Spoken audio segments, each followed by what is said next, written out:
Guru Jagater Madhya Uru Se Mohanta Guru Jagater Madhya Uru Krishna Bhakti De Tai Tai Krishna Taba Punya Habe Bhai E punya koribe jabe Radharani kushi habe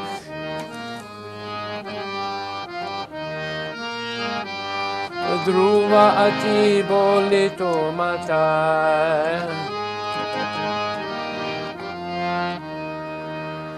Tada icha balavan praschadite tan tan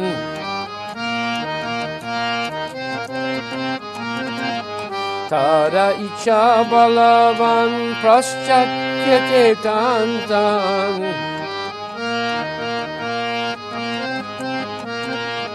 Hoi jate gorangiranam Hoi jate gorangiranam Vite vite nagararadi Asamudra nada nadi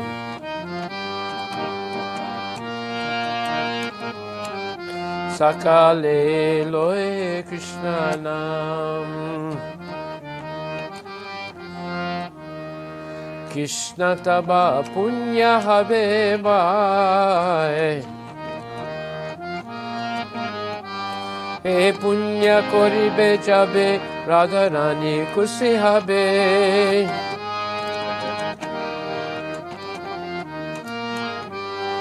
Dhruva ati boli to matai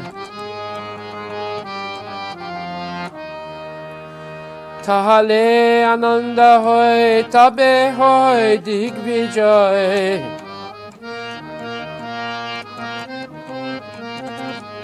Tahale ananda hoy tabe hoy digvijay Chaitanyera kiba atisai Maya dusta jata duki jagate sabasuki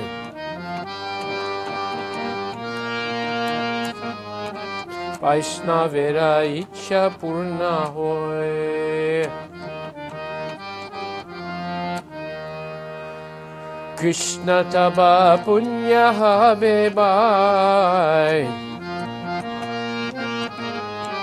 E punya koribe jabe Radharani kushi habe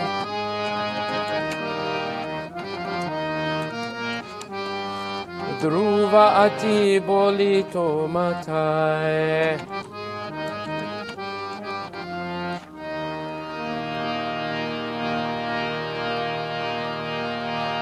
Se karcha che koribare Acha jadi dilo more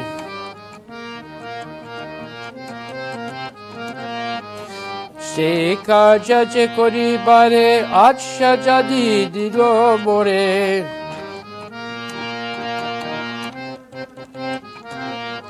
Jogya nahi atidi nahi na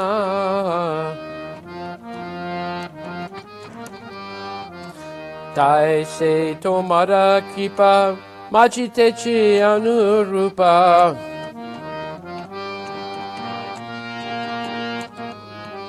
Aji tumi sabar pravina Krishna taba punya habe bhai E punya koribe jabe Radharani kushi habe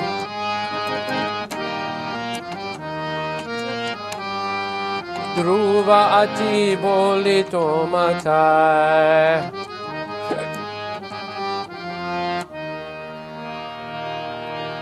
Tomara se shakti pele Guru se baya bastu mile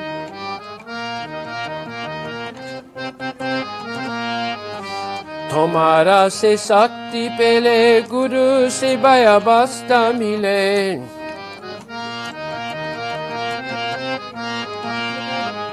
हो गया नहीं जीवाना सार्थक जदि होय जीवाना सार्थक जदि होय से सेवा पाइले ताहले सुखे हाले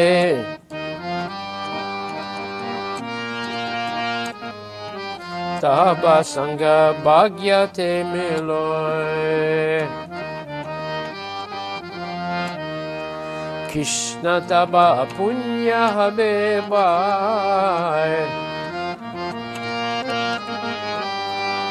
Krishna taba punya habebai E punya koribe jabe radharani kushi habe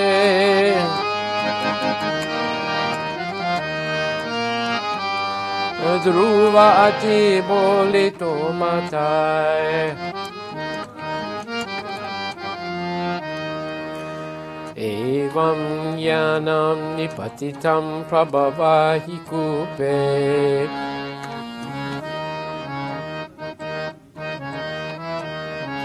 Kamabhikkamam anuya prapaptan prasangat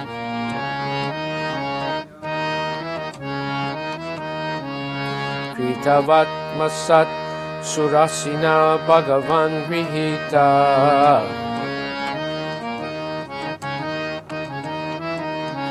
Soham gata dumristrije tava britya sevam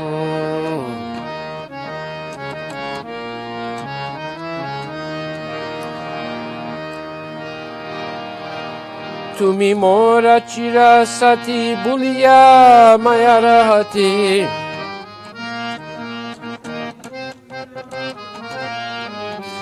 Tumi mora chirasati buliya maya rahati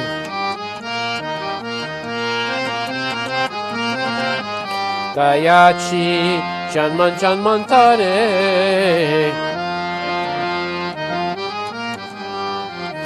Aji punya isu yoga jadi hoy yoga yoga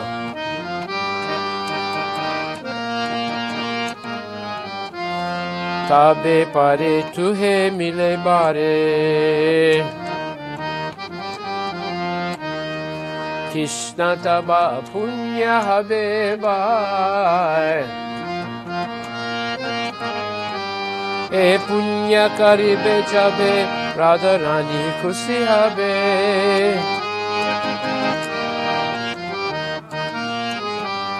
E dhruva ati boli to matai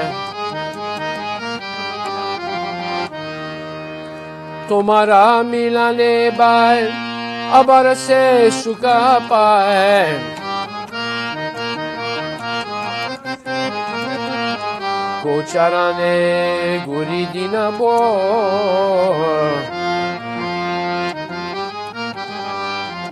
Katabane chutta chuti Bane kai luta tapi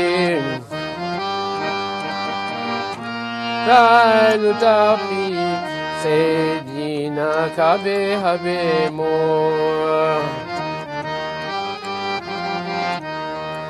Krishna taba punya habebai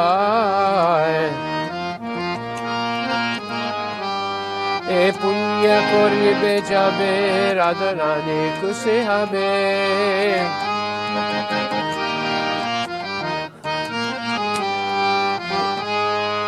Dhruva ati boli to matai Aji se subidane tomara smarana bel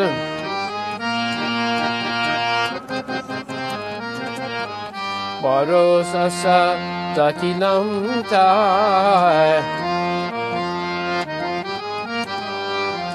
Ami tomara nitya dasa tae kore tasa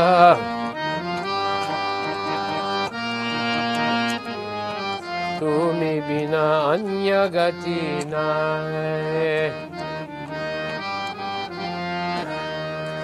Krishna taba punya habebai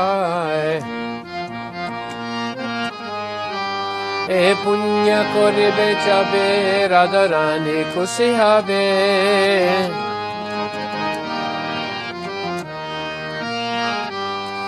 ধ্রুব আছি বলি তোমায় হরে Krishna Krishna Krishna Hare Hare Hare Ram Ram Ram Hare Hare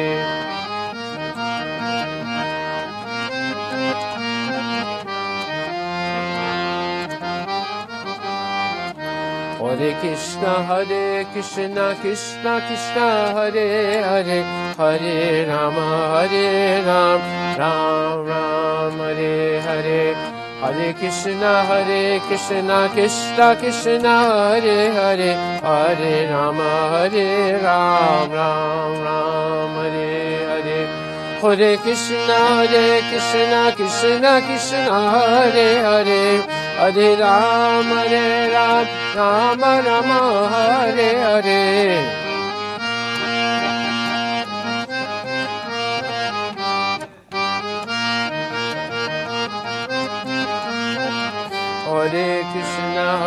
Krishna Krishna Krishna Hare Hare Hare Ram Ram Rama Hare Hare Hare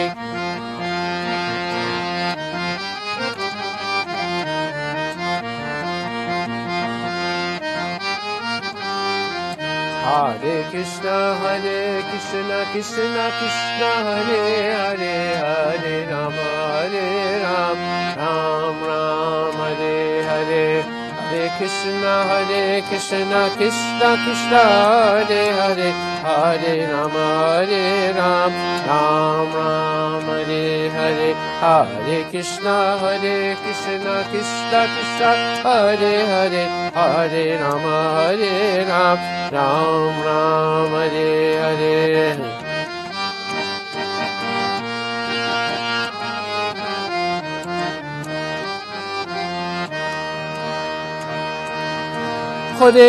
Hare Krishna Krishna Krishna Hare Hare Hare Ram Ram Rama Hare Hare Hare Krishna Krishna Krishna Hare Hare Hare Ram Rama Rama Hare Hare Hare Krishna Krishna Krishna Hare Hare Hare Rama Ram Hare Hare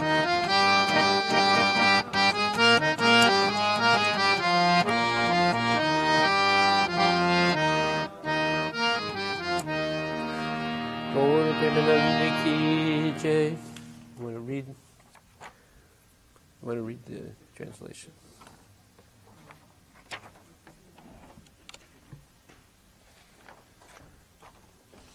O brothers, the Supreme Lord Krishna will bestow virtue upon you, but he will not do this only when Srimati Radharani first becomes pleased with you. This I surely request. Srimad Bhaktisiddhanta Saraswati Thakur is very dear to Lord Gauranga, the son of Manasaji.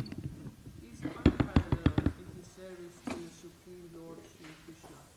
He is that great saintly spiritual master, most magnanimous within this universe. Magnanimous. Within this universe, who bestows devotion to Krishna in various places throughout the world.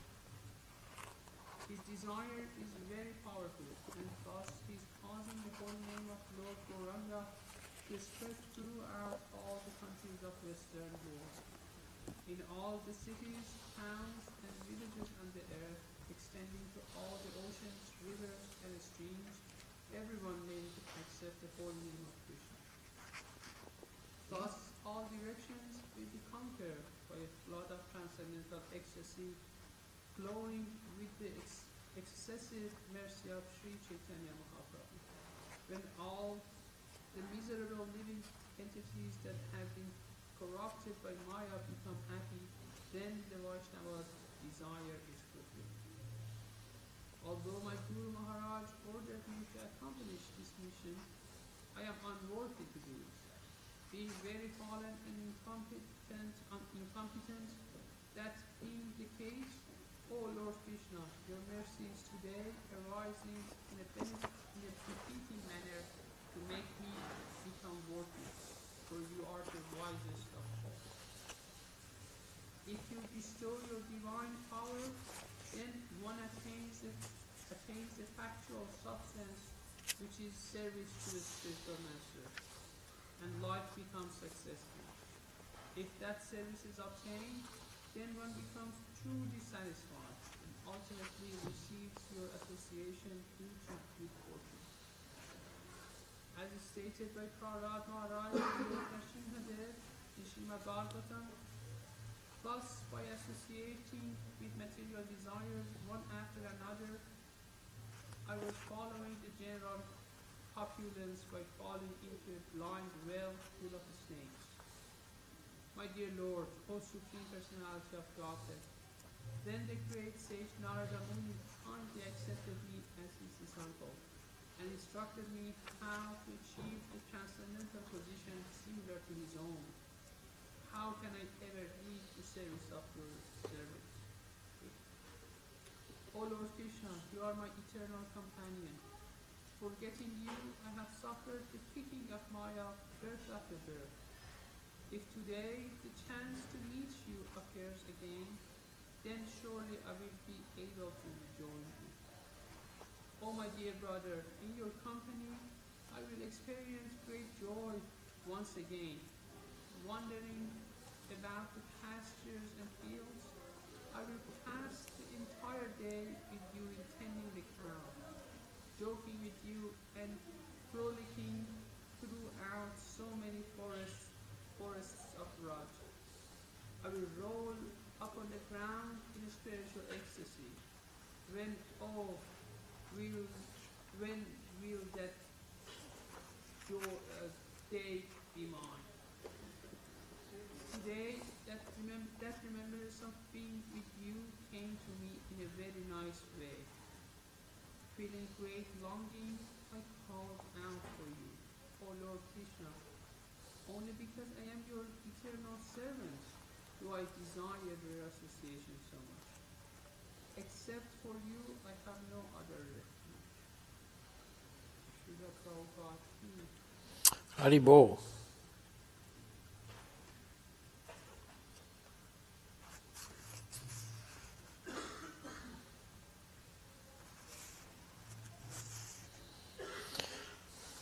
Okay, today we're going to skip to chapter called Deliverance of Lord Shiva.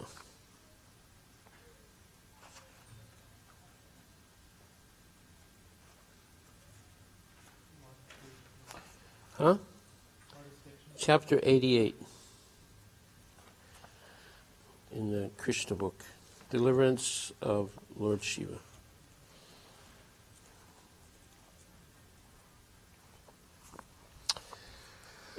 Nama Om Vishnu Padaya Krishna Prasthaya Bhutali Shrimati Bhakti Vinanta Swami Tanami Namaste Saraswati Devi Guruvani Charani Nirvasesa Sunyavani Paskatya Dasatari. As a great devotee of Krishna, King Parikshit was already liberated. But for clarification, he was asking various questions of Sukadeva Goswami. In the previous chapter, King Parikshit's question was, what is the ultimate goal of the Vedas?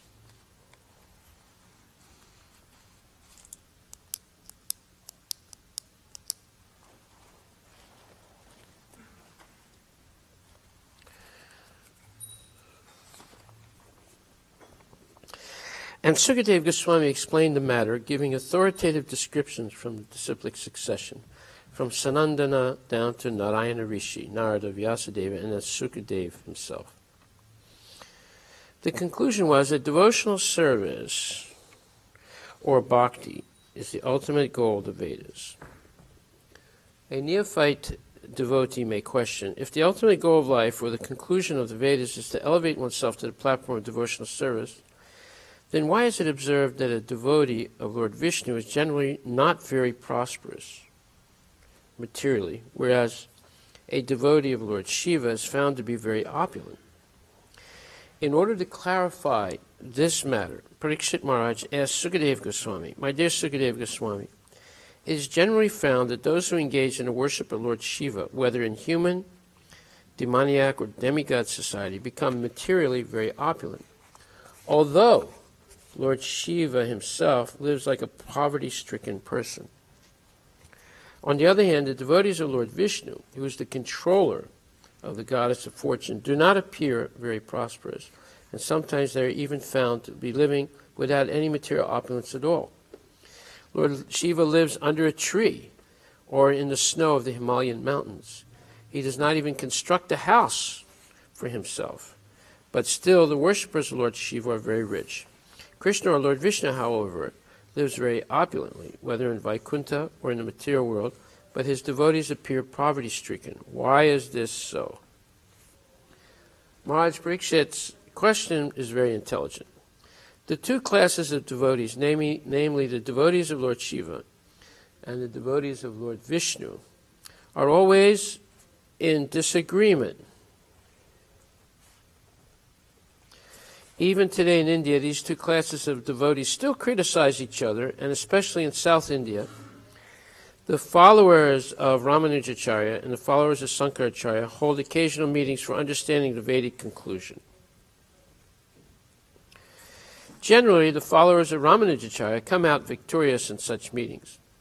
So Parikshit Maharaj wanted to clarify the situation by asking this question of Sukadeva Goswami. That Lord Shiva lives as a poor man, although his devotees appear very opulent, whereas Lord Krishna, or Lord Vishnu, is always opulent, and yet his devotees appear poverty-stricken, is a situation which appears contradictory and puzzling to a discriminating person. Replying to King Parikshit's inquiry, Sukadeva Goswami said that Lord Shiva is the master of the material energy. The material energy is represented by Goddess Durga.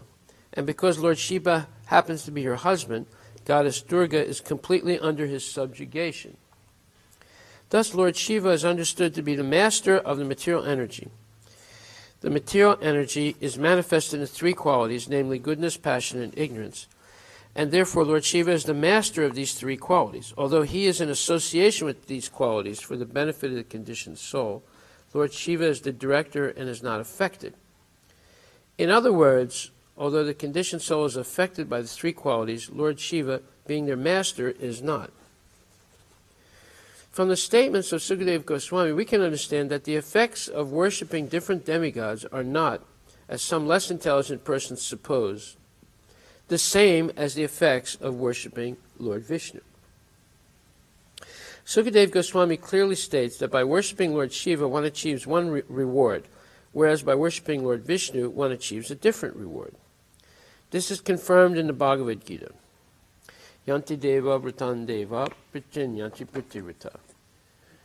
Bhutani yanti bhuteja yanti mam yajino pimam. So this is the 9th chapter, Bhagavad Gita.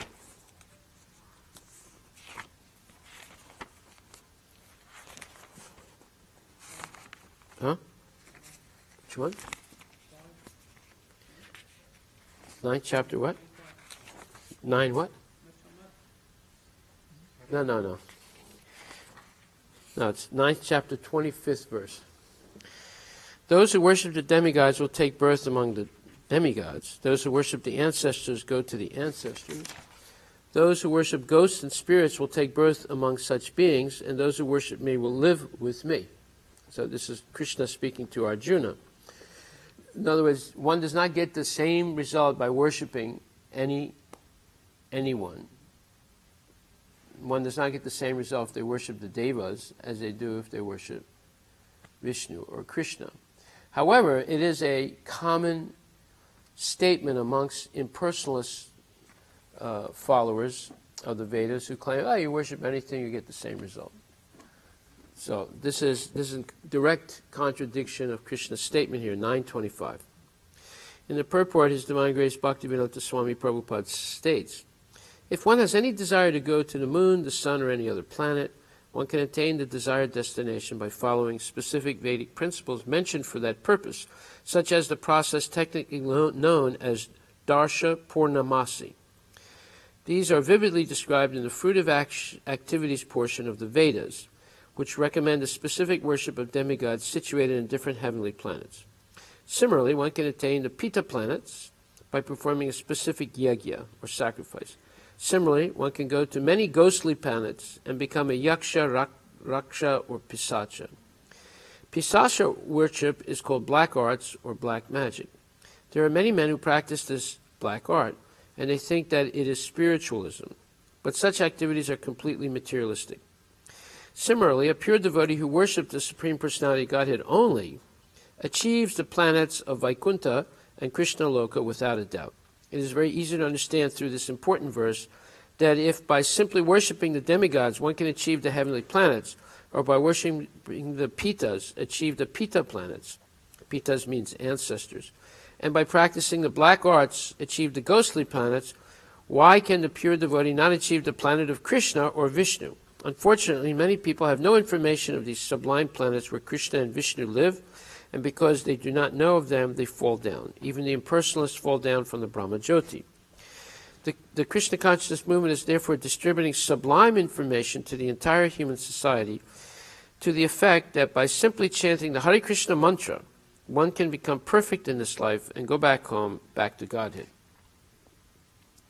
Therefore, Krishna says, Sarvadharmam parityaja mamekam saranam vraja ham tvam sarva papebhyo moksisyami masucha. So he says, Mam ekam saranam vraja. Abandon all varieties of religion and just surrender unto me. I will deliver you from all sinful reactions. Do not fear. So when he says, Mam ekam saranam vraja, it means surrender only unto me. And then he guarantees that he will free us from any sinful reactions and we'll go back to him. So the process of surrendering to Krishna is a little different than the process of surrendering to the devas. Because one surrenders in a sense to the devas, but in order to get a return. So therefore one will worship Uma Devi or Parvati Devi to get a nice wife, or one will worship Surya to obtain health, and one will worship Durga Devi to obtain power, one will worship Ganapati to obtain wealth. Right? So there's always a self-interest in that worship. But worship of Krishna liberates one from self-interest, or orients one to one's real self-interest, that is, to live eternally in the spiritual world with Krishna and not be subject to the process of birth, death, old age, and disease. Whether, on the other hand, to obtain these material benefits from the devas, one is obliged to stay in the cycle of birth and death, because none of the devas, even Lord Shiva or Brahma, can reward his devotee with mukti, or liberation from the cycle of birth and death. But they can reward many different material benefits.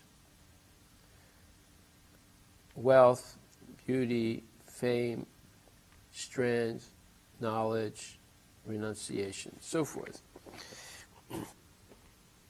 But if we want to go back to Krishna, the surrendering process is also a purification process of all material desires. Therefore, Krishna tells Arjuna that vihaya kaman yasarvam pumam charati nispraha nirmama nirahankara sasantim adigachati. One can attain peace who is vihaya kamam yasarvam, free from all material desires, pumam charati nispraha, and free of all types of material goals. What are the three material goals? One is obtaining wealth and dominance, prestige over the material nature, and success in material activities. Two is obtaining knowledge, and three is obtaining the mystic opulence of merging into the impersonal Brahman effulgence coming from the body of Krishna. All three are material goals, and therefore one will fall down from those positions. And this is explained by Krishna. He says, 9th chapter,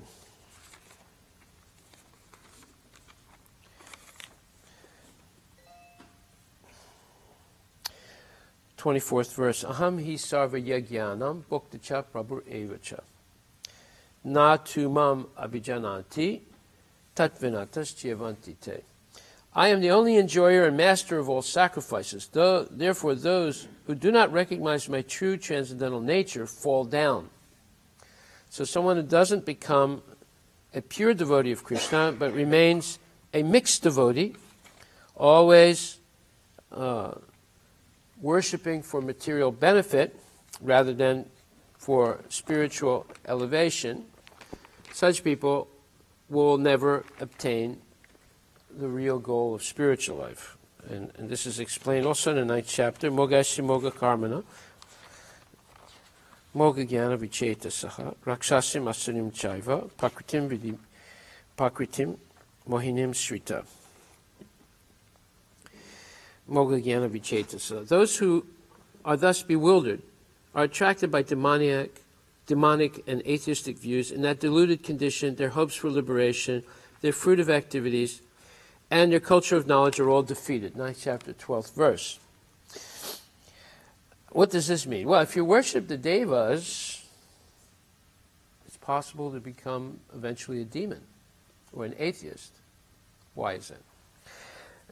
Not everyone, but a lot of people. Like you look at Ravana, he was worshiping Brahma and then he was worshiping Shiva. He became a demon. You look at Vrikasura. Vrikasura was worshipping Lord Shiva. He became a demon. You look at well,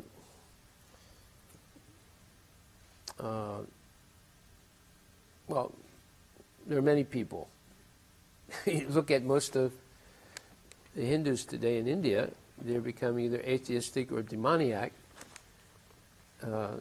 by running after material benefits from the devas, or from anybody.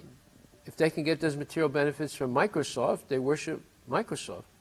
If they can get it from Hitler, they worship Hitler. During World War II, one Hindu gentleman put Hitler on his altar because he was making a lot of money supplying raw materials to Nazi Germany. So this worship for material benefits eventually leads to people becoming atheistic or demoniac. And such people, as it says here, they do not obtain the, they're bewildered, and in that deluded condition, their hopes for liberation, their hopes for success in their fruitive or material activities, and their culture of knowledge are all defeated. And those are the three goals one wants to achieve through self-interested worship. And they'll be defeated. Okay. So, what's that? Yeah. Okay. Why? People come, like homeless people can come to practice. Well, okay. So every fisherman puts a bait on his hook so that the fish will come and bite the hook and get caught and die, right? So people use whatever strategy they can to hook people for their material desires. Just like, Walmart will say, special today, chicken, buy one, get one free. Everyone goes. And at the same time, they buy something else and buy something else. They end up spending, instead of $2, they end up spending $30, $40, $50. Walmart does it, Costco does it. So it's called a hook. Hook with a bait. Why desiring Because the purpose is not to please Krishna. The purpose is to please oneself. Right? If you have mukti, then your material pleasures will be greater. Right? But it's the pleasure for not material body, it's the pleasure for the soul, right? How do you know that? What evidence do you have? What does the Muslim desire when he straps a bomb, when they convince him to strap a bomb? What is his reward? What happens in the heavenly planets? That's material, yes, but that's Right? It's Jannat. What happens in Jannat? How do they describe Jannat? What? No, they describe beautiful virgins, 70 virgins, rivers of wine, beautiful gardens. Same thing is described in the Vedas on the heavenly material planets. That's why people want elevation to the heavenly material. Either you strap a bomb or you do puja, right? You're guaranteed these heavenly pleasures, but that's not the purpose of following the Vedas or worship. Those are materialistic goals. And therefore, one stays in the material world. One, instead of being a third-class prisoner, one becomes a first-class prisoner. But one's still a prisoner, subject to birth, death, old age, and disease. Even on the Deva planets in the material world, there's birth, death, old age, and disease. So it's not a solution to the problem. then that, like, higher planets is not mukti, right? Mukti, But in Islam, the way they're describing it, it is mukti. And in Christianity, sometimes they describe it in the same way. And in the Vedas, they describe it like that also. It's called Nanda Kanana. Heavenly gardens with beautiful apsaris. Let's take a look at that. It's explained in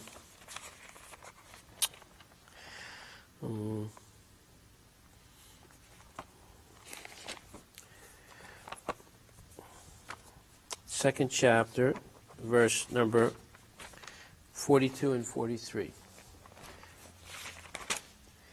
Yam imam pushpitam bacham prabhudanti avipaschitaha vitarag veda vada rata partha nanyat astitivadina karmatmana swargapara janma karma falapradam kriya visesa bahanam bhogasya varya gatim prapti. Men of small knowledge are very much attached to the flowery words of the Vedas, which recommend various fruitive activities, fruitive meaning materialistically beneficial activities, for elevation to heavenly planets, resultant good birth, power, and so forth. Being desirous of sense gratification and opulent life, they say that there is nothing more than this. So even the followers of the Vedas do the same thing. And then it said in the purport, last paragraph, in the Karma Kanda section of the Vedas, Karma Kanda means the materialistically goal section of the Vedas, where you can do different types of yagyas or sacrifices for material benefit, right? It is said, Apama somam amrita abuma and akshayam havai chaturmasya yajina sukritam bhavati. In other words, those who perform the 4-month penances, called chaturmasya, right,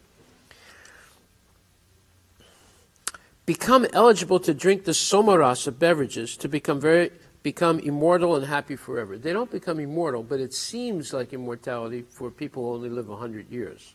Right? In other words, they can live 10,000 years just by drinking 1 cup of somarasa. So they go regularly to drink the somarasa. And, it's just like here on Earth you have these protein drinks. You get these big muscles and strong abs. So the protein drink is like a mosquito next to the somarasa beverage, right? Even on this earth, some are very eager to have somarasa to become strong and fit to enjoy sense gratifications. Such persons have no faith in liberation from material bondage, and they are very much attached to the pompous ceremonies of Vedic sacrifices. They are generally sensual, and they do not want anything other than the heavenly pleasures of life. It is understood that there are gardens called Nanda Kanana, in which there is good opportunity for association with angelic, beautiful women, and having a profuse supply of somarasa wine.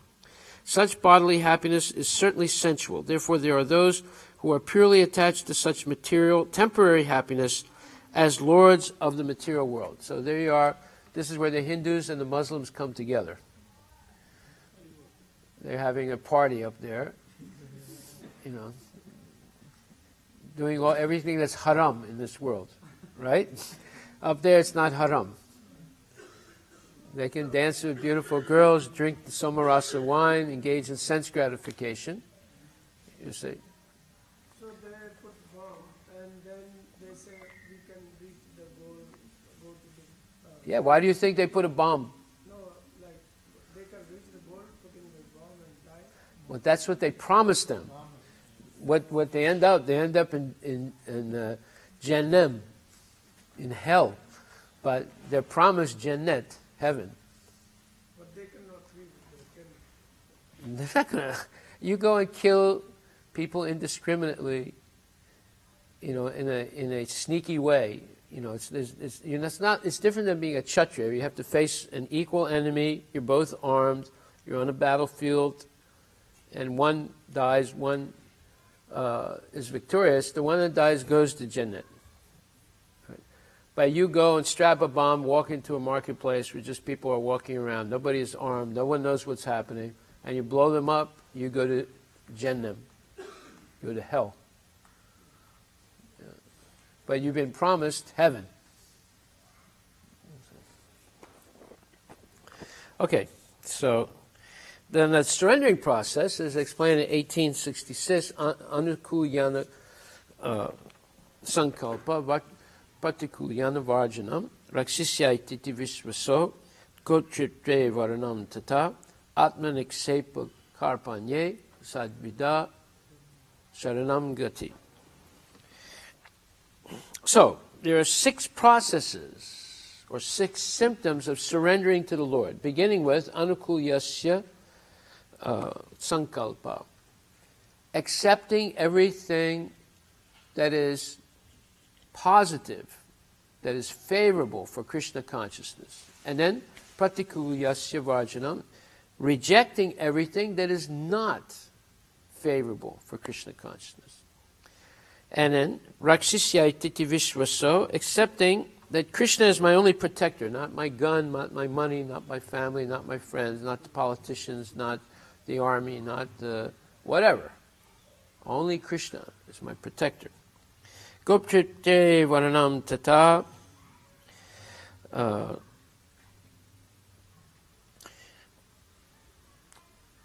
One is not in any anxiety. One basically accepts whatever Krishna gives him or her as the mercy of the Lord. One is satisfied. Right? One is not seeking anything. One is simply satisfied with whatever Krishna gives. And Atma Niksepa Karpanye, not having any interest outside of Krishna consciousness, and always remaining humble and meek in the execution of devotional service. These are 6 symptoms. They're specific. They're very wonderful symptoms of a person who's in the process of surrendering to the Lord. Notice it doesn't say arrogance, anger, greed, lust, atheism, independence. It doesn't say any of those things, right? So this is the surrendering process.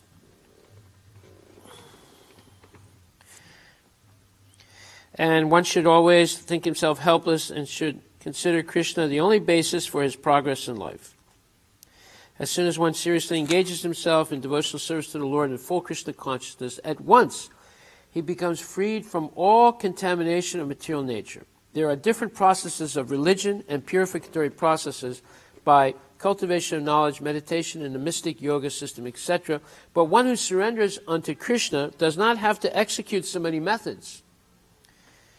That simple surrender unto Krishna will save him or her from unnecessarily wasting time One can thus make all progress at once and be freed from all sinful reactions. So people like to waste time. So if someone says, well, I can't read the Bhagavad Gita yet. I have to learn Sanskrit. Well, how long is it going to take you to learn Sanskrit? 12 years.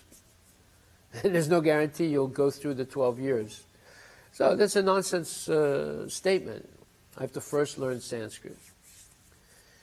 Or someone will say, well, I got to purify myself. I'm going to fast. I'm not going to eat any prasadam. Because you guys put a little too much ghee in the prasadam. And as soon as I eat it, I want to eat more, and I'm eating too much. I'm just going to fast. Well, how long is he going to fast? That's all nonsense, right? Why do you have to eat so much prasadam? Just eat a little bit. That's also tapasya, austerity. But you see, people make all these useless standards that they can't follow anyway as excuses not to become Krishna conscious. To go away, to be independent. The person is independent, so they make their own standards rather than following the standards given by the Vaishnava acharyas. So one must be humble and meek. One must depend on the mercy of Krishna. One must accept the instructions of spiritual authorities. But to do that, one has to admit first that actually, up until this point in my life, I've been very foolish and whimsical and doing all kinds of things, thinking I'm the best authority in the world. And where has it got me? Just simply repeated birth and death in the material world. That's all. It's like being on the Ferris wheel. Sometimes you're up there and you think, oh, everything's all right. Then it comes down and you say, oh, it's terrible down here. I want to go back up again. So you're just going up and down, not really moving anywhere. So that Ferris wheel syndrome is due to a whimsical mind, and we explained this in depth a couple days ago, why someone is whimsical. So, why is it that the worshippers of Vishnu or Krishna seem to be poor, and the worshippers of Shiva seem to be rich and powerful?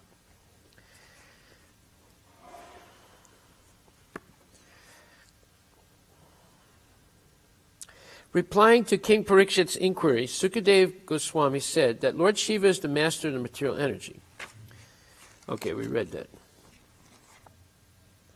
From the statements of Sukadev Goswami, we can understand that the effects of worshipping different demigods are not, as some less intelligent persons suppose, the same as the effects of worshipping Lord Vishnu. Sukadev Goswami clearly states that by worshipping Lord Shiva one achieves one reward, whereas by worshipping Lord Vishnu one achieves a different reward. This is confirmed in the Bhagavad Gita. Those who worship the different demigods achieve the desired results the respective demigods can reward. Similarly, those who worship the material energy receive the suitable reward for such activities, and those who worship the Pitris, the ancestors, receive similar results. But those who engage in devotional service or worship the Supreme Lord, Vishnu or Krishna, go to the Vaikuntha planets or Krishna Loka. One cannot approach the transcendental region or Paravyoma, the spiritual sky, by worshipping Lord Shiva or Brahma or any other demigod. Well, Lord Shiva himself says this, that he himself cannot give liberation, only Lord Vishnu can. And where is that? Let me see if I can show that to you.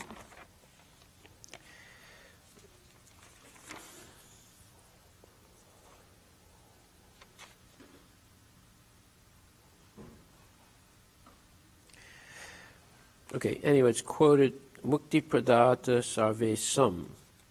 Let me just find that. Mukti Pradata Sarve Sam, yeah. It's in the 7th chapter.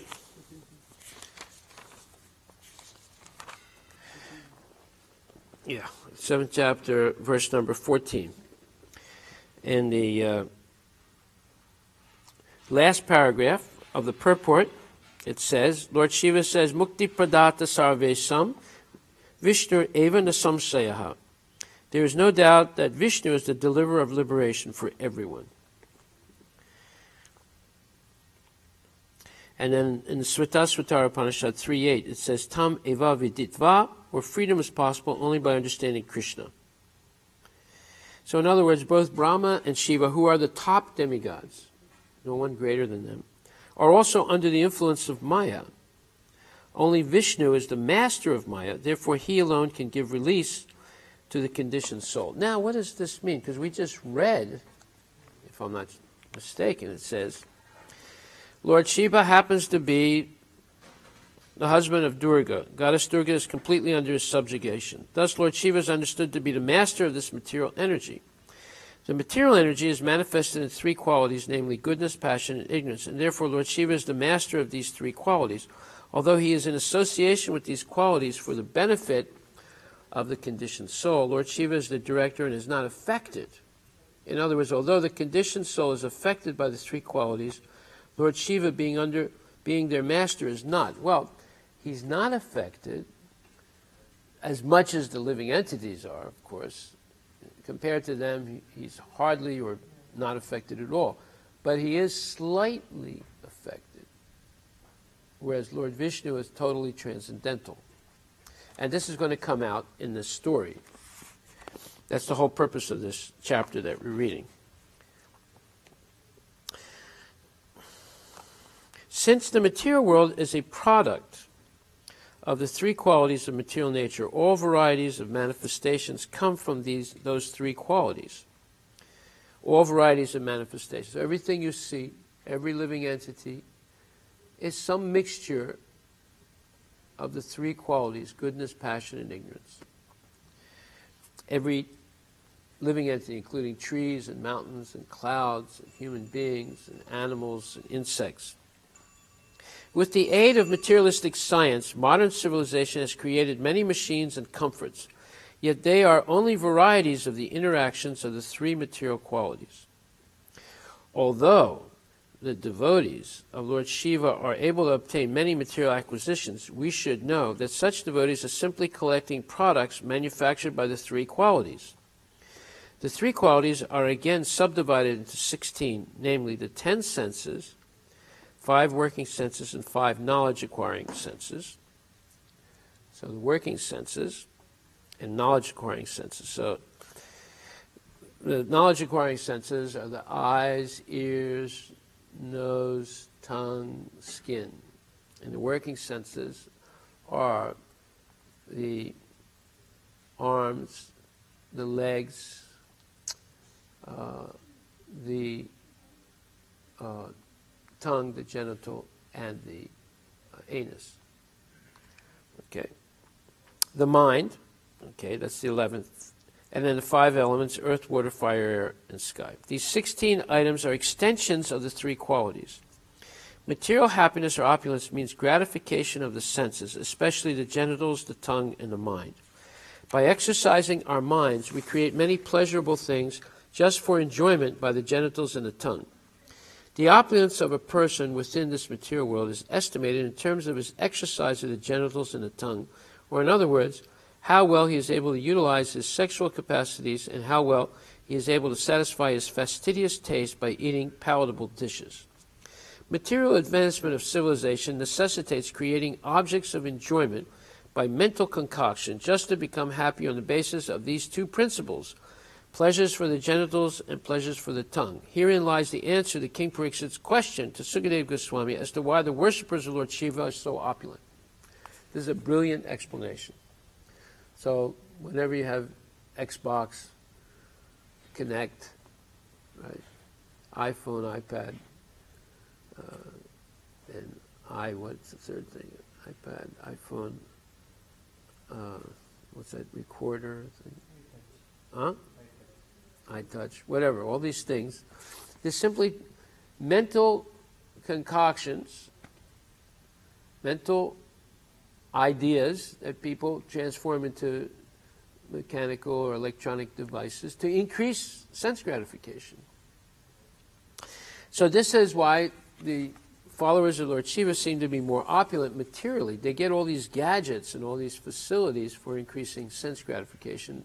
Sense gratification is basically directed toward the genitals and the tongue. The devotees of Lord Shiva are opulent only in terms of the material qualities. Factually, so-called advancement of civilization is the cause of entanglement in material existence. It is actually not advancement but degradation.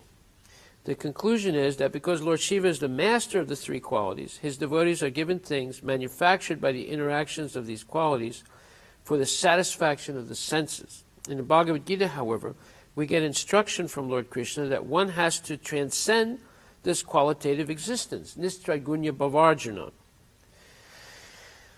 Second chapter, 40th some verse. Traigunya Vishaya Veda, Nistraigunya Bhavarjuna, Nirdvandva Nityasattvasto, Niryoga Shema Atmavan. That is verse number 45. The Vedas deal mainly with the subject of the three modes of material nature, Arjuna. Become transcendental to these three modes, be free from all dualities and from all anxieties for gain and safety, and be established in the self. Sukadeva Goswami continued, the Supreme Personality Godhead Hari is transcendental to the three qualities of material nature.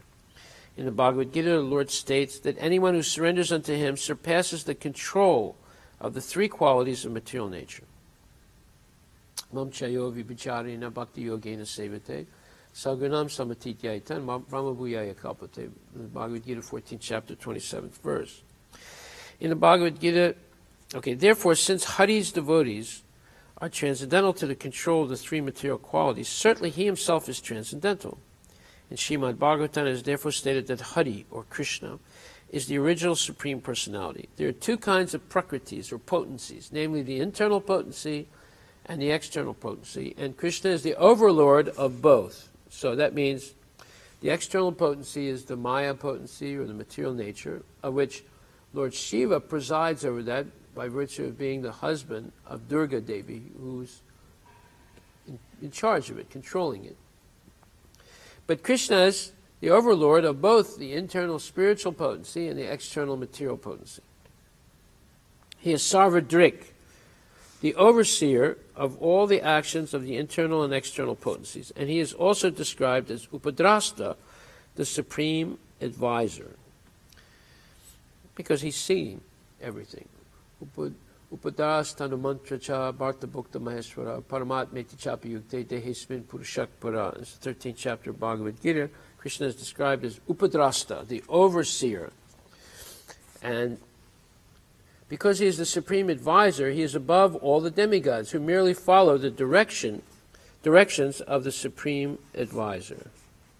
As such, if one directly follows the instructions of the Supreme Lord, as inculcated in the Bhagavad Gita and Srimad Bhagavatam, then one gradually becomes nirguna, or above the interactions of the material qualities. To be nirguna means to be bereft of material opulences because of, as we have explained, material opulence means an increase of the actions and reactions of the three material qualities. By worshipping the Supreme Personality of Godhead, instead of being puffed up with material opulences, one becomes enriched with spiritual advancement of knowledge in Krishna consciousness. Well, that's what we're doing. That's why there's so few people here. They're all thinking, tomorrow I'm going to go to work, and I'm going to do this, and I'm going to make more money, and then if I'm successful at the end of the year, I'll buy a new house, and my 401k will go up, and this thing and that thing. If Microsoft continues making stupid mistakes, I'll go work for Google, and so forth. Right? So they're just thinking about how to get ahead materially, so they're not here. But because they can't advance materially by coming here. Here it's for advancing spiritually. Does that mean that everyone is poor in Krishna consciousness? Not necessarily. Because if we look at Prahlad Maharaj, look at Dhruva Maharaj, look at Yudhisthira Maharaj, who we read about, and look at all these great devotees, they were extremely rich. But their lifestyle was as if they were poor. And they distributed their opulences in the form of prasadam and helping and organizing society so people could make spiritual advancement, not so they could fill their pockets with the spoils of greedy aggrandizement. So we see It's not necessarily every devotee is poor or destitute. It's that the devotees are not interested in expanding materially. They find a certain level where, let's say they're married, their family is peaceful at that level materially. And then they gain time for spiritual activity to offset the influence of the material activity in their lives. They have a balance. By worshiping the Supreme Personality of Godhead, instead of being puffed up with material opulences, one becomes enriched with spiritual advancement of knowledge in Krishna consciousness. So that's the whole point right there. Now, do we want to become enriched with spiritual knowledge instead of being enriched with more money? That's a decision we have to make in our life. At the moment of death, no amount of money will save us. But at the moment of death, if you're enriched with spiritual knowledge, you'll know, instead of saying, doctor, doctor, save me, you'll say, Krishna, please take me. I'm completely surrendered to you. The material is there. Doctor, doctor, please do something. To become nirguna means to achieve eternal peace, fearlessness, religiousness, knowledge, and renunciation. All these are symptoms of becoming free from the contamination of the material qualities. Sukadeva Goswami, in answering Parikshit Maharaj's question, went on to cite a historical instance regarding Parikshit Maharaj's grandfather, King Yudhisthira. He said that after finishing the Ashvamedha sacrifice in the great sacrificial arena, King Yudhisthira, in the presence of great authorities, inquired from Lord Krishna on that very same point. How is it that the devotees of Lord Shiva become materially opulent, whereas the devotees of Lord Vishnu do not?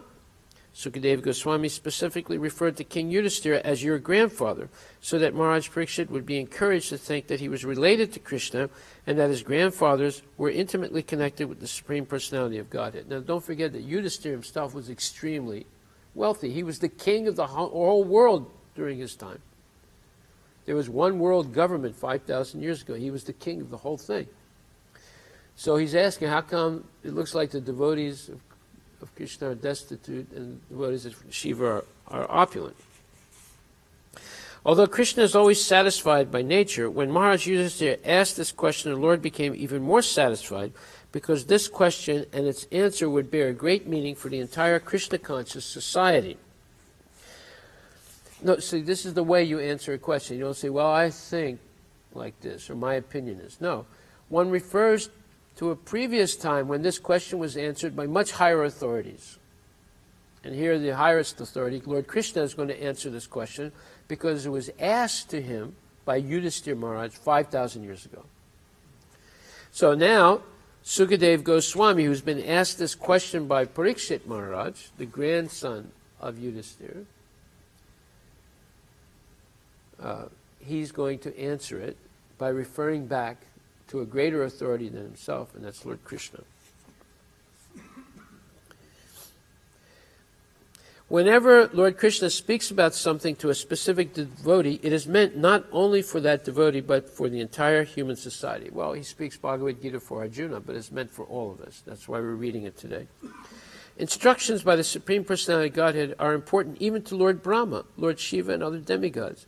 And one who does not take the advantage of the instructions of the Supreme Personality of Godhead, who descends within this world for the benefit of all living entities, is certainly very unfortunate. Well, we have the Bhagavad Gita, but some people are interested in it, but not many.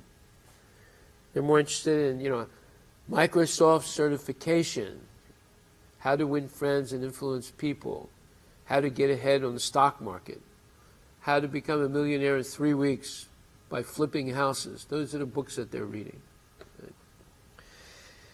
Lord Krishna answered the question of Maharaj Yudhisthira as follows. If I especially favor a devotee and especially wish to care for him, the first thing I do is take away his riches. When the devotee becomes a penniless pauper or is put into a comparatively poverty-stricken position, his relatives and family members no longer take interest in him. And in most cases, they give up their connection with him. The devotee then becomes doubly unhappy. First of all, the devotee becomes unhappy because his riches have been taken away by Krishna, and he is made even more unhappy when his relatives desert him because of his poverty. We should note, however, that when a devotee falls into a miserable condition in this way, it is not due to past impious activities. It's not karmic, known as karma phala, or the fruit of one's karma. The poverty of the devotee is a creation of the personality of Godhead. Very interesting. This is what happened to Prabhupada. He went bankrupt. And his family was not very happy with him. And then he left his family and took sannyas. And then he was injured seriously right after he took sannyas. He was thinking, what a mistake I made. Maybe I should go back to my family. Here I'm sitting in the hospital, half dead. I have nobody to take care of me. But he toughed it out. And because of that, look at all the good he did in this world. Similarly, when a devotee becomes materially opulent, that is also not due to his pious activities. See, now, Lord, as I said, King Yudhishthira is extremely opulent. He's king of the whole world. Prahlad Maharaj was king of the whole universe. Bali Maharaj was king of the whole universe. Dhruva Maharaj was king of the whole universe. They're all devotees. So it goes both ways. It doesn't just go one way. But in general, we're going to see why certain devotees become poverty-stricken. In either case, whether the devotee becomes poorer or richer, the arrangement is made by the Supreme Personality of Godhead. This arrangement is specially made by Krishna for his devotee, just to make him completely dependent upon him and to free him from all material obligations. He can then concentrate his energies, mind and body, everything, for the service of the Lord, and that is pure devotional service. Well, here's the point. You know, when we have, let's say I have a lot of money, and we're making more money, just like George Soros, he recently made $1 billion on currency manipulation. This is the way he makes money. He manipulates currencies. Like the German, the Deutschmark, or the English pound, or the currency of Kazakhstan or something. You know, and he makes a huge amount of money by manipulating it. And he makes the value go down, and he buys it, and then he makes the value go up, and he sells it. And he knows how to do that.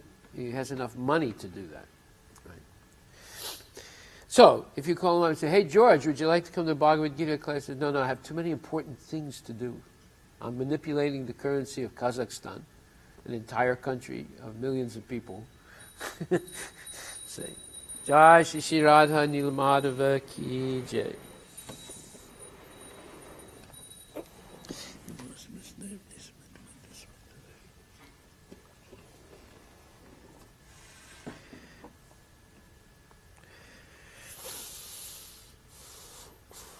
So the devotee can then concentrate his energies, mind and body, everything, for the service of the Lord, and that is pure devotional service.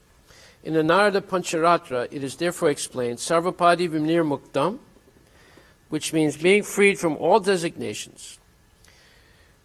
Tat Purat Vena Nirmalam, Hishikena Hishikesha, Sevanam Bhakti Ruchyate. So when one is free from all the upadis, false designations, I am this, I am that, and one comes to the understanding, I'm simply the servant of Krishna. Krishna is the master of my senses. They belong to him, master of my body. So I should use my senses, my body, my mind, everything in the service of the Lord.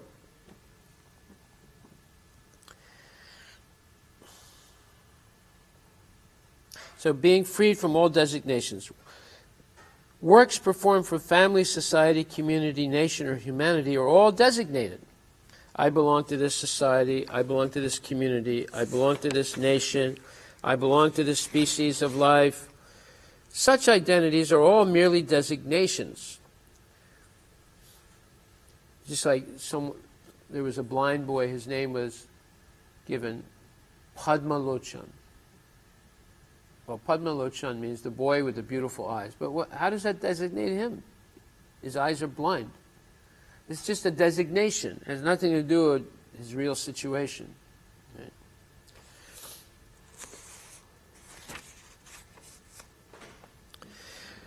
when by the grace of the Lord a devotee is freed from all designations, his devotional service is actually naiskarmya. That means without fruitive or materialistic desires. Jnanis are very much attracted by the position of naiskarmya, in which one's actions no longer have material effect. The devotee's activities are freed from material effects, and so these activities are no longer in the category of karma phalam, or fruitive activities. As explained before by the personified Vedas, the happiness and distress of a devotee are produced by the personality Godhead, and the devotee therefore does not care whether he is in happiness or in distress. He goes on with his duties in executing devotional service, although his behavior seems to be subject to the actions and reactions of fruitive activities. He's actually freed from the results of action. It's very interesting. In other words, a devotee does not let anything interrupt his specific, time-sensitive, and regulated devotional service for Krishna, whether he's successful or not successful materially.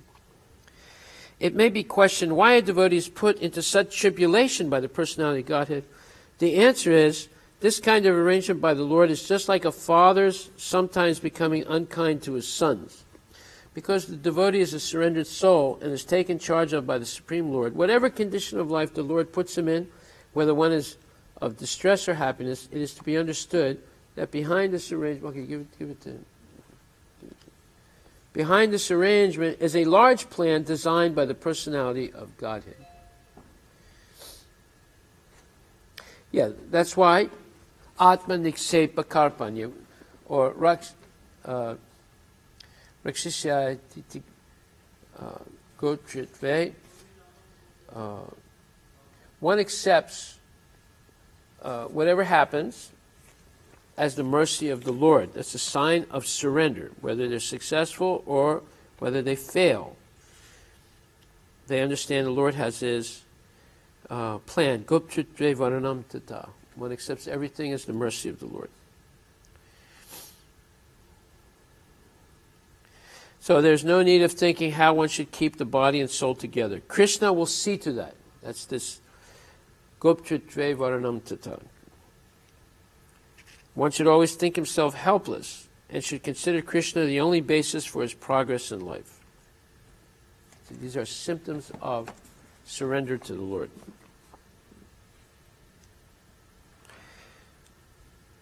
For example, Lord Krishna put the Pandavas into a distressed condition so acute that even grandfather Bhisma could not comprehend how such distress could occur. He lamented that although the whole Pandava family was headed by King Yudhisthira, the most pious king, and protected by the two great warriors Bhima and Arjuna, and although, above all, the Pandavas were all intimate friends and relatives of Lord Krishna, they still had to undergo such tribulations. Later, however, it was proved that this was planned by the Supreme Personality Godhead Krishna as part of his great mission to annihilate the miscreants and protect the devotees. Another question may be raised. What is the difference between a devotee and a common man? Since both are put into different kinds of happy and distressful conditions. The devotee by the arrangement of the Personality Godhead, and the common man as a result of his past deeds. So, the devotee's difficulties or success is the arrangement of the Lord, and the common man, success or failures is due to his previous karma. How is the devotee any better than the ordinary karmi then, or materialist? The answer is that the karmis and the devotees are not on the same level. In whatever condition of life the karmi may be, he continues in the cycle of birth and death because the seed of karma or fruit of activity is there. This is called the seed of karma, meaning papa bija.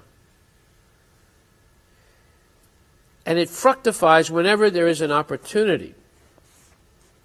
Just like you don't plant the seeds of weeds in your garden. Do they still grow? Yeah. As soon as you start watering the garden and weather gets a little nice and you plant all your vegetables, at the same time all the weeds come up. No matter how good you protect, and you have to weed the garden. By the law of karma, a common man is perpetually entangled in repeated birth and death, whereas the devotee's distress and happiness, not being under the laws of karma, are part of a temporary arrangement by the Supreme Lord which does not entangle the devotee. Such an arrangement is made by the Lord only to serve a temporary purpose. If a karmi performs auspicious acts, he is elevated to the heavenly planets, and if he acts impiously, he is put into a hellish condition.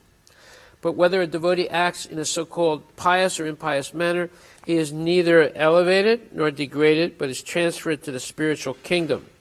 Well, we have those devotees, Jaya and Vijaya. They acted impiously for 3 lifetimes, and they went back to Vaikuntha, because they were acting like that under the order of the Lord. First as Hiranyaksha and Hiranyakashipu, then as Kumbhakarna and Ravana, and then as Sisupala and Dantavakra.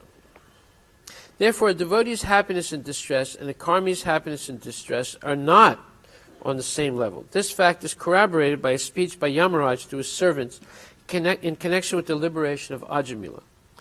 Yamaraj advised his followers that only persons who have never uttered the holy name of the Lord or remembered the form, quality, and pastimes of the Lord should be approached by the watchguards or the Yamadutas. Yamaraj also advised his servants never to approach the devotees. On the contrary, he instructed his messengers that if they meet a devotee, they should offer their respectful obeisances. So there is no question of a devotee's being promoted or degraded within this material world.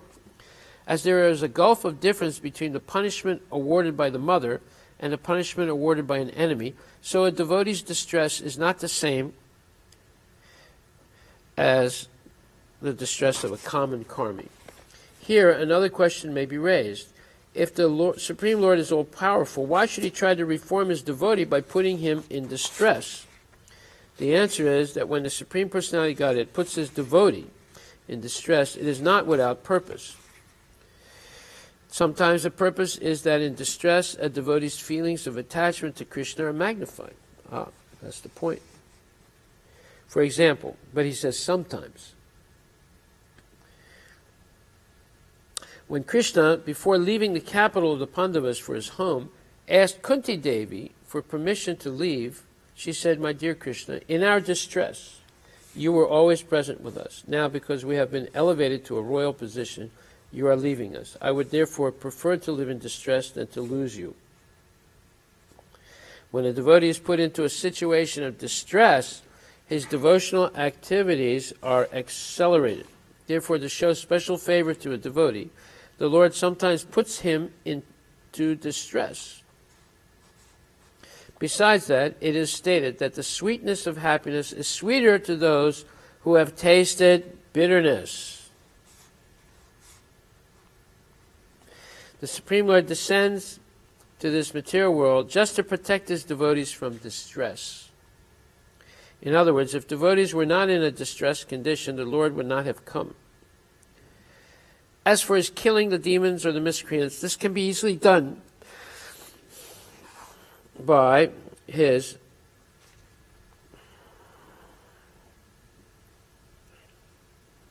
various energies, just as many asuras are killed by his external energy, goddess Durga.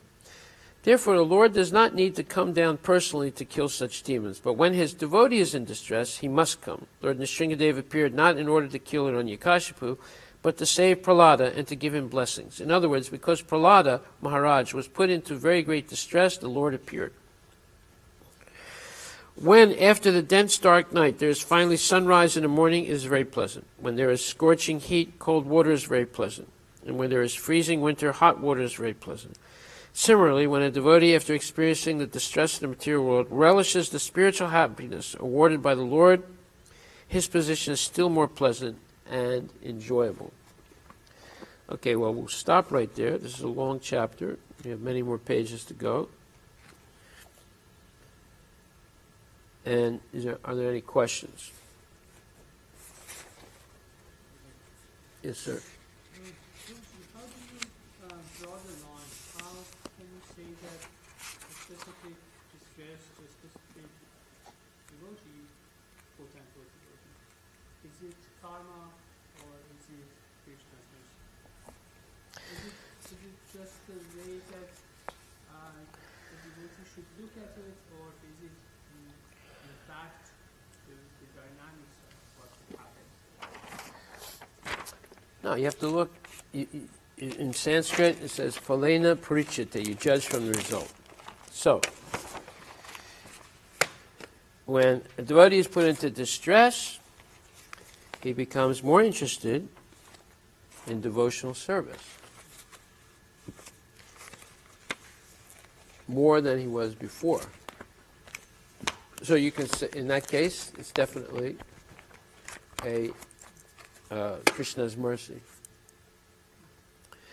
And when he's out of distress, if he or she is a nonsense, they go back to being what they were before. Very nonchalant about devotional service, very whimsical, not listening to authority, making decisions completely on their own without thinking they know what they're doing, and not being strict in following. Then they become subject to their own karmic reactions again. But when one is put into distress and they become very serious about devotional service, and now they change their ways. Instead of acting whimsically, they begin to follow the instructions of the spiritual authorities. They don't do anything whimsically anymore. Then you can see that they have received the mercy of the Lord. And it was necessary to have that punishment in order to adjust their thinking. So it says, Shraddhavan Anasuyascha Srinuyad Shrinu api yonara sopi mukta subal lokan prapnuyat punyakarmanam, 1871. And one who listens with faith and without envy becomes free from sinful reactions and attains to the auspicious planets where the pious dwell. So, the symptom is that the devotee will begin to associate much more seriously with other devotees, and especially in order to hear and chant and follow regulative principles and sadhana bhakti more assiduously, more carefully. They become much more serious about Krishna consciousness. Then you can accept that misery as the mercy of the Lord. But people who are not devotees, and they blame Krishna. This is all Krishna's fault. Because I was chanting Hare Krishna, this all happened. So I'm not going to chant Hare Krishna. I'm just going to chant Durga, Durga, or Obama, Obama. And, I'm going to stay away from Krishna consciousness. I'm not going to read the Bhagavad Gita anymore because look what had happened to me. So, one can go both ways. But if one comes closer to Krishna, becomes more serious about Krishna consciousness, then it's the special mercy of Krishna that he took away one's material opulence, made them destitute, made them rejected by friends, family, society, whatever. So, if you listen with faith and without envy, then one becomes free from sinful reactions and attains the auspicious planets where the pious live. In other words, in the material world, that's the temple.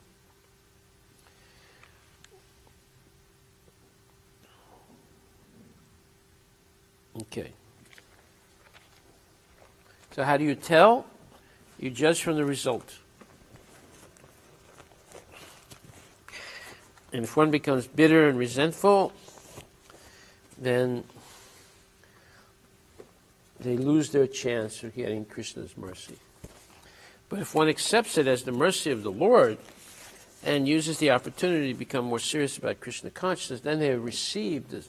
Then they realize that they received the special mercy of the Lord, because this would not have happened if they remained successful materially. Now, someone like Prahlad Maharaj, Yudhisthira, they went through a lot of trouble, but that was the Lord's arrangement. It wasn't due to their karma. And in the end, they came out all successful. And they were given tremendous wealth, but they didn't misuse the wealth. They didn't get puffed up by it. They simply used it to serve Lord Krishna. So, you judge from the result. Yeah. Okay, so we'll stop right there. Thank you very much. Hare Krishna.